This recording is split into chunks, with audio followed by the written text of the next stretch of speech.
Uma decisão ex officio do ministro do Supremo Tribunal Federal, Gilmar Mendes, pegou muita gente de surpresa. Ele mandou desarquivar ações criminais que correm contra o ex-presidente Bolsonaro. E essas ações podem levar Bolsonaro à prisão. E a gente vai falar um pouquinho mais, explicando para você cada detalhe dessa demanda, dos crimes que são impostos e como esse processo pode ter seguimento. Então, fica muito ligado que a gente vai estar falando sobre isso. Vamos falar ainda nesse editorial também sobre a questão da reforma tributária que vai estar no Senado já. A gente vai fazer essa análise sobre a reforma tributária, explicando para vocês tudo que está acontecendo. A gente vai tentar também se ater mais tarde, tá? À fala ou ao depoimento que o Mauro Cid vai fazer hoje na CPMI dos atos do dia 8 de janeiro, tá? Então a gente vai acompanhar e provavelmente no nosso editorial das 4 horas da tarde ou os das 7 horas da noite, a gente vai trazer um aparato de tudo que aconteceu. Você já sabe como funciona, tem ali o depoimento, tem a audiência da CPMI e a gente vem logo em seguida fazendo alguns editoriais explicando para vocês a fala, o que foi ponto positivo, ponto negativo, tá bom? Então bora começar? Só não esquece de se inscrever no canal, curtir, compartilhar. Eu preciso fazer esse pedido, senão o YouTube não entrega o conteúdo para mais pessoas, nem o Facebook não entrega. Então dá uma força para a gente mandando aí o conteúdo para mais pessoas. E se puder também, se inscreva no canal, é novo no canal, seja bem-vindo. Aqui no nosso canal, pode ter certeza que você vai encontrar alguém que está aqui para discutir a política de forma independente, fiscalizando o que é dito pela grande mídia, o que é dito aí pelos nossos deputados e senadores que são pagos com dinheiro público, ministros do Supremo que igualmente são funcionários do povo, assim como os ministros do Lula e o próprio Lula, que nós, através dos nossos impostos, pagamos. Então, é o nosso direito, é a nossa liberdade, está acompanhando o que é de positivo e o que é de negativo. E a gente vai trazer isso de forma imparcial para você. Esse é o objetivo aqui do nosso canal. Combinado? Então bora começar? Vamos fazer essa análise? Vamos começar com essa matéria aqui, que foi divulgada no Poder 360. Gilmar Mendes, ministro do STF, manda desarquivar investigação contra Bolsonaro. Eu vou fazer uma rápida leitura. Depois dessa rápida leitura, eu vou explicar cada detalhe para você dessa ação e o que pode ocasionar essa ação aqui, o que poderia ocasionar, em especial, para Jair Messias Bolsonaro, que já está inelegível. O que mais poderia complicar a situação através dessa ação? Vem comigo. O ministro anulou a decisão da Justiça Federal do Distrito Federal, que arquivou o inquérito de supostas irregularidades na pandemia.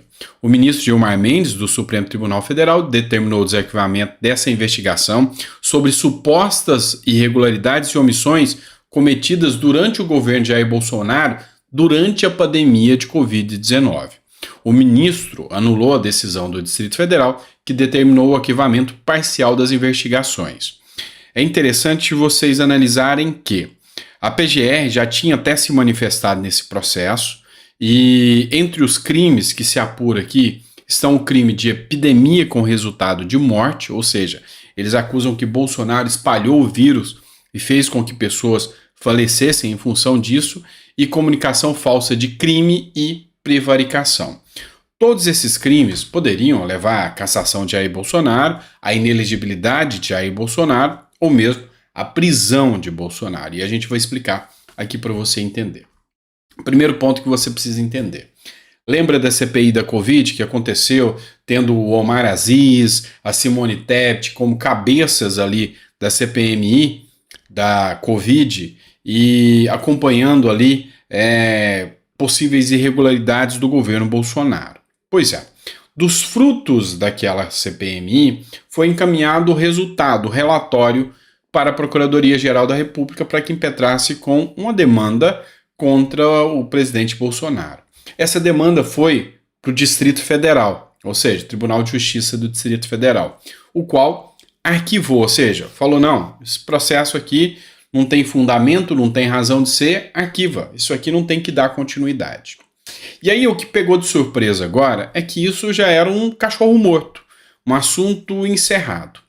E sem pedido, pelo menos é o que a matéria dá a entender, sem pedido da Procuradoria-Geral da República, que inclusive já tinha feito até pedido de arquivamento mesmo desse processo, a própria PGR tinha pedido o arquivamento, o Gilmar Mendes, ex officio, ou seja, por conta própria, pediu o desarquivamento desse processo e pediu que mandasse para a PGR que ele desse continuidade a esse processo. Dentro do direito, isso não existe, tá? Não há possibilidade do juiz ex officio pedir o desarquivamento, o juiz dá o impulso inicial do processo para que ele ande. Isso não faz parte da legislação brasileira. Então, há aqui um confronto, até porque o próprio Gilmar Mendes vai contrário à decisão da própria PGR, que à época tinha pedido o arquivamento parcial desse processo. Então, aqui o que a gente percebe? Há críticas de vários juristas, porque o intuito agora é, Bolsonaro já está inelegível, mas a busca agora é por prisão.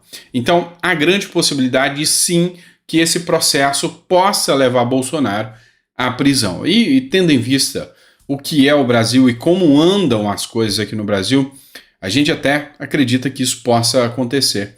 Uma possível prisão, talvez até preventiva, com alguma decisão aí de algum ministro do Supremo contra o ex-presidente Jair Messias Bolsonaro. Vamos falar agora sobre a questão da reforma tributária. Eu trago para vocês uma matéria do Globo. Se tem uma coisa que eu venho fazendo é futurologia, ou seja, previsões da política. A gente anda tentando traçar roteiros do que pode acontecer ou não na política. Algumas a gente acerta, algumas a gente erra, mas infelizmente eu ando acertando muitas ultimamente. Não que eu queria. Assim como eu disse que a reforma tributária passaria de forma fácil na Câmara dos Deputados com liberação de emendas, e eu acho que eu não errei. E no Senado eu disse que seria muito mais fácil, mas muito mais fácil aprovar no Senado do que foi na Câmara. O Lula nem vai precisar gastar muito, porque ali já tem o Rodrigo Pacheco, que já dá os afagos necessários aos senadores, e eu disse para vocês que próprios da oposição votariam juntamente com Lula. O que é a grande questão da reforma tributária? E eu venho argumentando há muito tempo, eu, como tributarista que eu sou, eu já venho dizendo para vocês pontos positivos e negativos. Mas os pontos negativos precisavam de mais diálogo. Se eu fosse um parlamentar, eu seria um dos que não votariam a favor da reforma tributária, porque acho que ela precisaria de mais diálogo. Tanto é que eu entendo e eu tenho a minha visão de que hoje a tributação é voltada para o consumo. Quem paga mais é o mais pobre. E essa não é a mensagem da reforma tributária, é reduzir a carga tributária e não aumentar. E aí você vai pegar matérias do Globo, matérias do Metrópolis, matérias da Folha de São Paulo, demonstrando que a carga tributária sobre o consumo, principalmente para os mais pobres, pode ser uma das maiores do mundo. Então eu votaria contra. Eu seria contrário, discutiria primeiro, que chegaria a um consenso para depois votar isso. E não colocar da forma que foi. Mas no Senado, o que vai acontecer? Aprovação tranquila, a gente sabe disso. Matéria do Globo: Mourão, Ciro Nogueira, Moro, apoio da oposição abre caminho para a reforma tributária no Senado. A fissura na direita provocada pela discussão da reforma tributária na Câmara caminha para se repetir no Senado, onde ex-integrantes do governo Bolsonaro acenam com apoio à proposta, que tem grande chance de ser aprovada. Ali no Senado, a gente viu a aprovação do Zanin. A gente viu que os senadores, eles realmente não têm aquela agenda, conservadora pela qual foram eleitos. E a discussão sobre a reforma tributária deixa a desejar para esses que votam a favor, porque eles foram eleitos com o voto pró-Bolsonaro.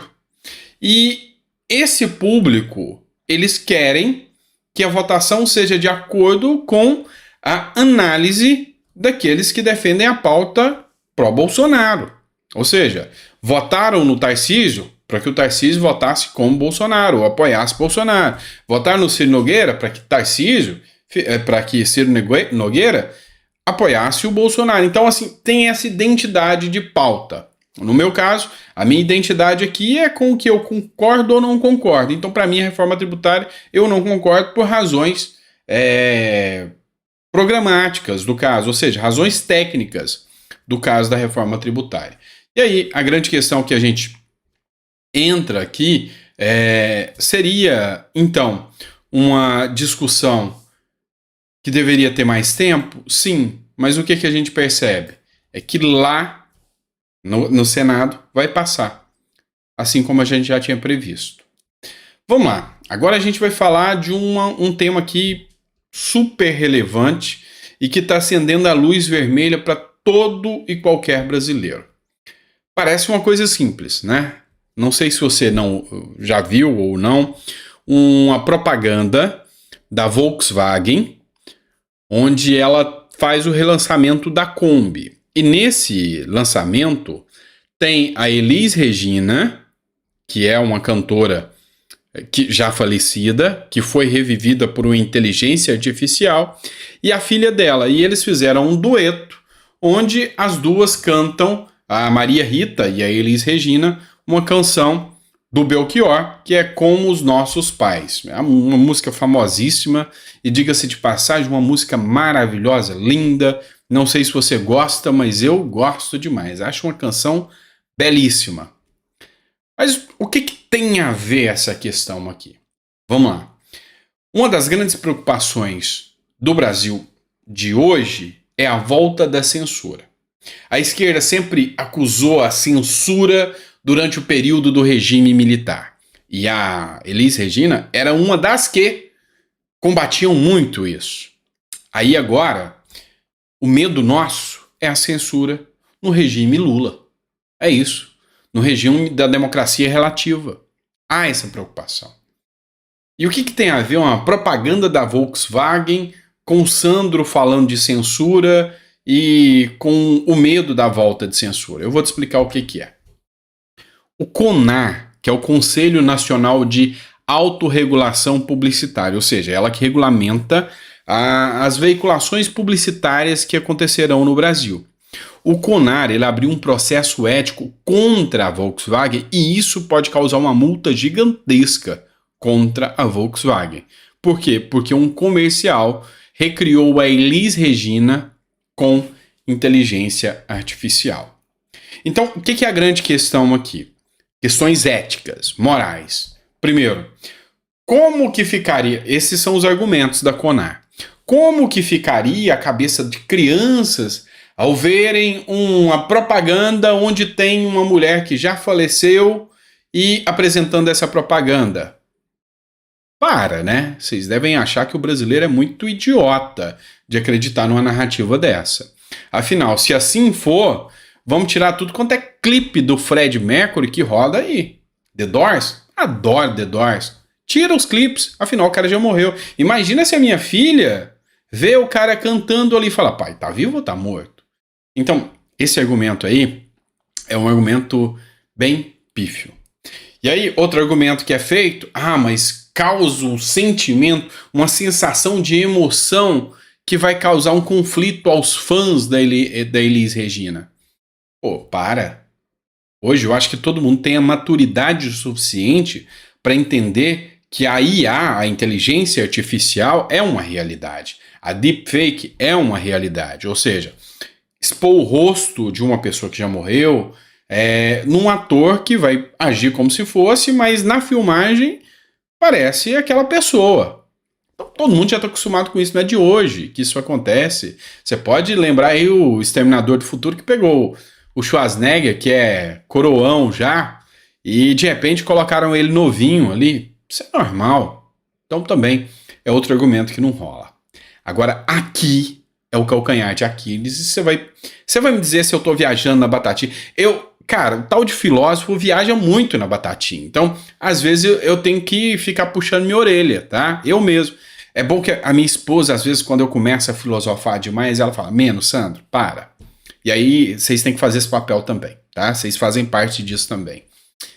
A Elis Regina é um símbolo da esquerda brasileira. É um símbolo. A Elis Regina, ela representa uma pessoa que combateu a dita ditadura militar, o regime militar, ela criticava a censura e tudo mais.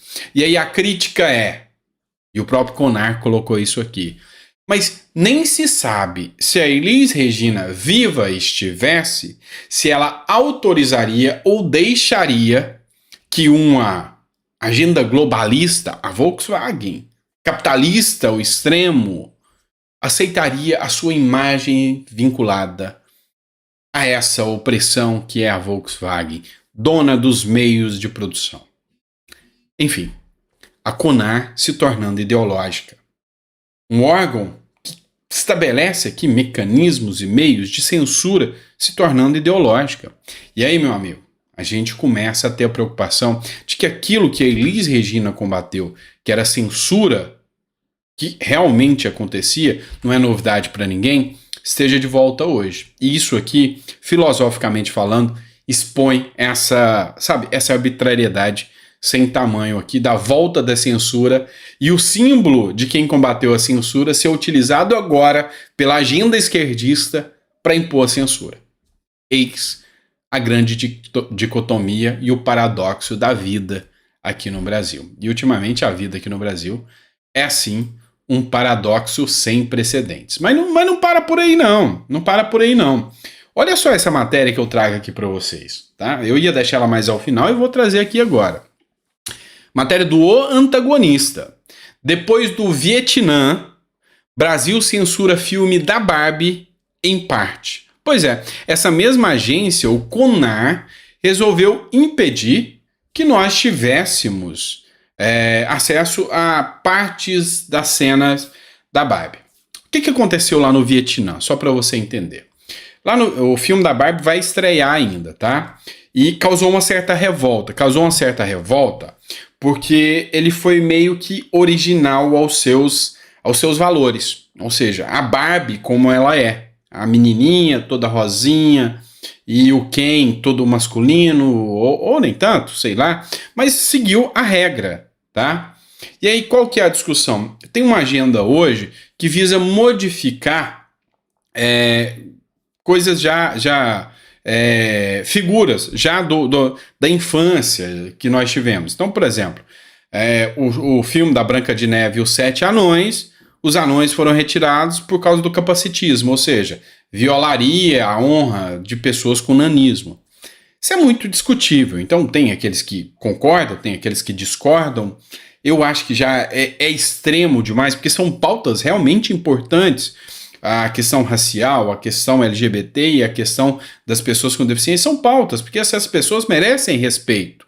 Mas a grande questão é banalizar isso, tira o verdadeiro sentido da luta. Esse é só o meu ponto de vista, tá? E quem sou eu para ser o dono da verdade? Mas aí, nesse caso da Barbie aqui em específico, lá no Vietnã, se deu porque um trecho do filme aparece um globo, um mapa.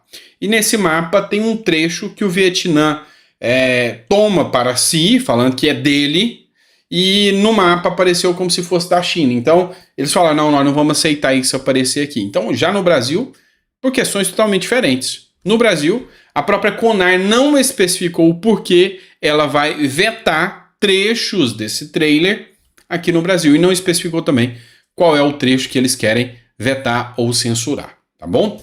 Bora lá, tem mais matéria para vocês. Vou tentar ser mais rápido aqui para não enrolar vocês. Eu só estou citando aqui porque o que eu vou trazer agora eu tirei desse canal, do Floriano Investe. Eu acho o cara genial, eu gosto mais do conteúdo que ele traz pra gente.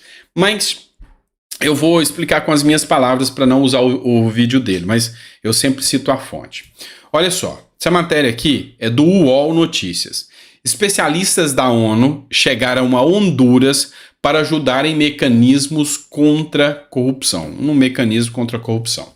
Uma comissão de especialistas da ONU chegou a Honduras neste domingo para oferecer assessoria técnica na criação de um mecanismo contra a corrupção e a impunidade. Foi o que anunciou o governo de Honduras.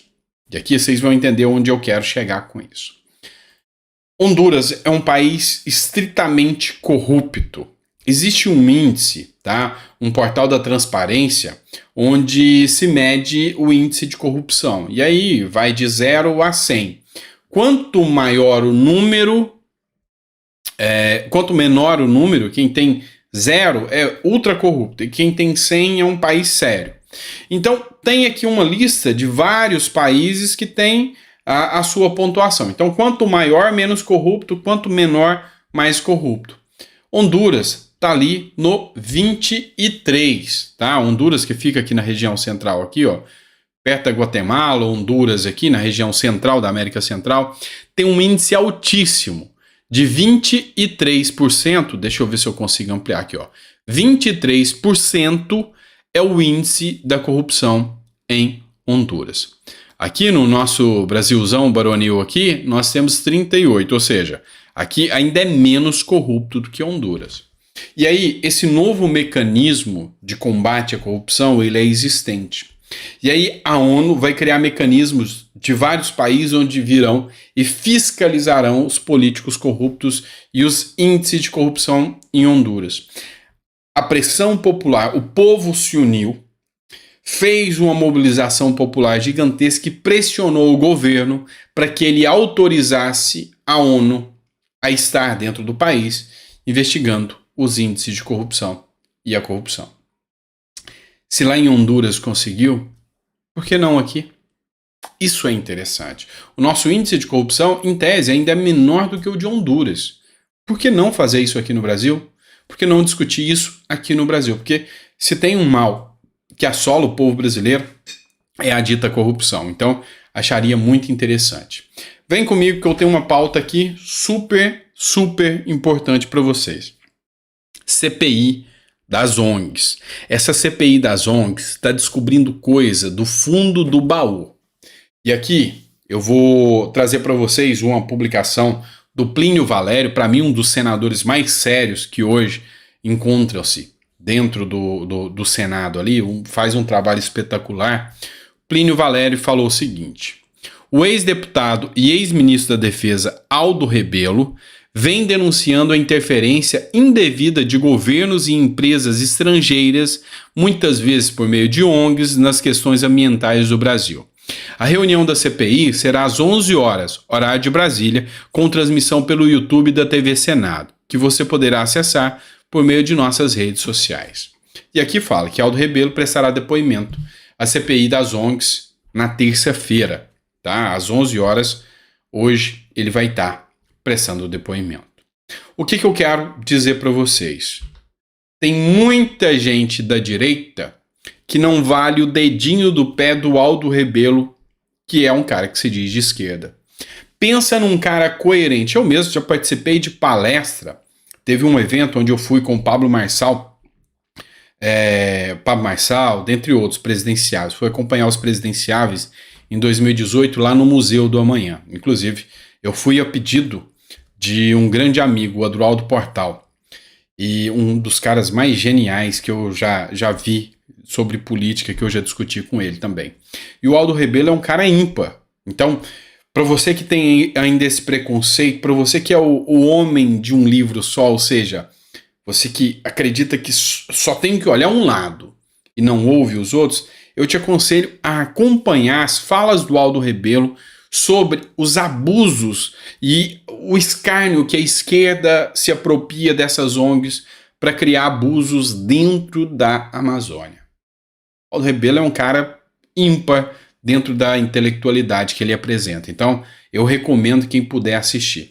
E as ONGs, a CPI das ONGs, está descobrindo muita podridão gigantesca em relação ao que acontece com os quilombolas, com os ribeirinhos, com os indígenas. E isso aqui tem que ter divulgação. Afinal, esse é o nosso papel aqui. Bora lá. Revista Oeste. Jovem Pan afastou o Vitor Brau do programa Os Pingos nos Is. A emissora demitiu ainda a jornalista Adriana Reide. Vocês devem lembrar do Vitor Brau, um dos programas um dos jornalistas hoje mais influentes, que é o Vitor Brau, e ele foi afastado da Jovem Pan. Há quem diga aqui que há uma pressão muito grande contra a Jovem Pan. Vocês sabem que ela foi alvo de tentativas de censura, uma vez que a gente já falou de censura aqui nesse canal, tentativa de censura, e agora o próprio Ministério Público Federal pede a cassação dos seus direitos de radiodifusão. E isso, numa democracia saudável, é algo impensável. Isso numa democracia saudável é algo que não se pode coadunar. Então, há quem diga que esse pedido de cassação que interferiu e essa saída desses dois grandes jornalistas da Jovem Pan sejam em virtude de tudo que está acontecendo, tá bom? Bora falar de Senado. Olha só, o senador Jorge Seife Júnior fez uma publicação. O Marcos Pereira, que é líder do Republicanos, ele fez uma declaração à véspera da votação da reforma tributária lá na Câmara dos Deputados. Ele falou o seguinte: Bolsonaro está isolado, é de extrema direita, diz presidente do Republicanos, que é o partido, né? E aqui o que chamou a atenção foi o fato dele ter chamado o Bolsonaro de extrema direita. E aí o Jorge Seife Júnior, ele fez uma ironia em relação a isso aqui. Ele disse o seguinte: está inaugurada no Brasil a direita trans.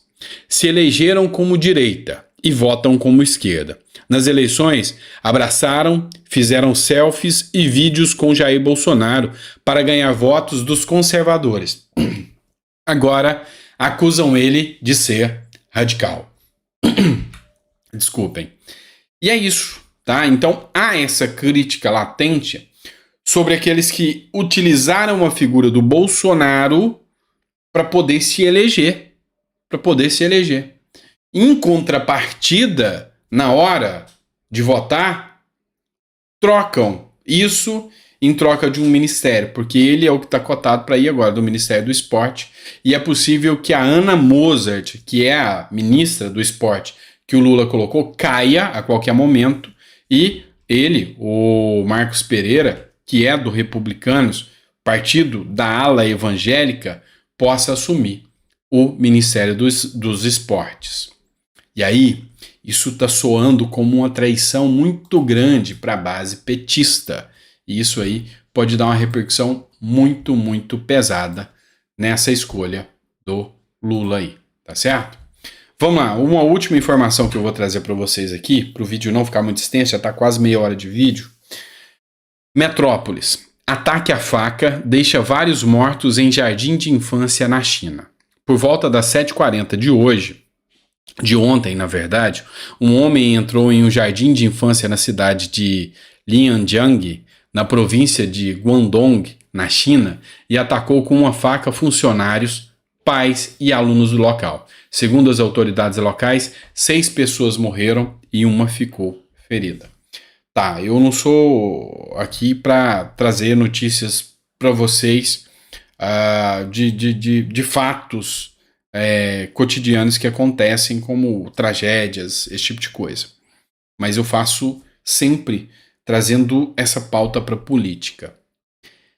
Ok, aqui tenta-se instaurar uma agenda de censura através do PL da censura com o argumento de que as redes sociais aqui no Brasil e a extrema-direita fomentam e fortalecem esse tipo de ataque. Aí, qualquer jornal do establishment que você analisar, tem isso. Dizendo que, você vai ver falas do Flávio Dino, ministro da Justiça, o tempo todo, olha só, os ataques às escolas acontecem por causa do discurso da extrema-direita. Eis que existe extrema-direita na China? Será que esses fatos que antes não aconteciam, mas agora vêm tomando maior proporção na China, não é o primeiro caso isolado que acontece na China, começa a acontecer, são oriundos das redes sociais e oriundos da direita? Porque são duas coisas que não tem na China: liberdade em rede social e nem direita. E digo mais, eu tenho uma visão aqui jurídica e filosófica sobre essa questão do Lula se autodeclarar comunista, do próprio ministro Flávio Dino se autodeclarar comunista. Na minha visão, nós temos uma Constituição que ela estabelece os preceitos fundamentais, os princípios fundamentais da República Brasileira. Dentre eles está o pluralismo político, ou seja, nós temos que ter opiniões diversas, opiniões plurais, o que não é pregado pelo comunismo. O comunismo ele é tão danoso contra o seu oposto maquiavélico, que é o nazismo. Então, o comunismo, ele vem transvestido de uma utopia, todos iguais perante a lei, todos de uma forma tão homogênea, se atuando assim, que nem precisaria do Estado. Então eles vêm e trazem o doce, é como o traficante que traz o doce, entrega para a criança e fala, não, experimenta, só para deixar aquela criança viciada e ter ali um viciado, mas o efeito danoso é gigantesco. Então a grande questão é que no regime comunista não existe pluralismo político.